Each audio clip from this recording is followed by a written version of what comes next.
Here in Minas Gerais, the wealth that built European capitals rolled through these very cobblestone streets of São Gonçalo. It is a formal trading post for the Portuguese crown, and yet little evidence shows of the wealth that was once here. Small-scale farmer Emilton Pinheiro gave up rice harvest 3 years ago. He now makes his living off his 320 hectares of eucalyptus, a product that is becoming more and more profitable on a global scale.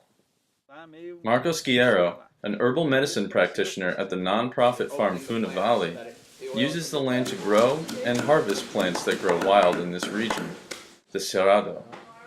His practice provides free health care to the local community in exchange for homegrown goods and other bartering options.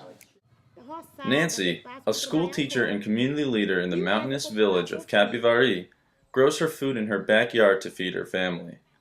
In a region where land use is very important, history repeats itself.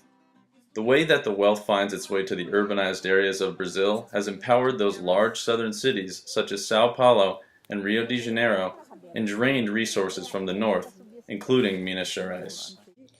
The light at the end of the tunnel is ecotourism, but right now we can't make a living of that.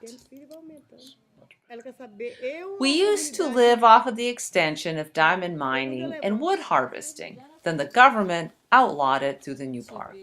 In 1998 or 2000, they created the state park and outlawed all the work we did.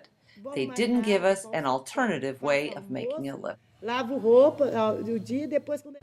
Much like eucalyptus is harvested and exported from Brazil to create goods in other countries, the wealth that once thrived in these rural communities is nowhere to be found. Reporting from São Gonçalo, I'm Nelson Rowe for Environmental Justice in Brazil.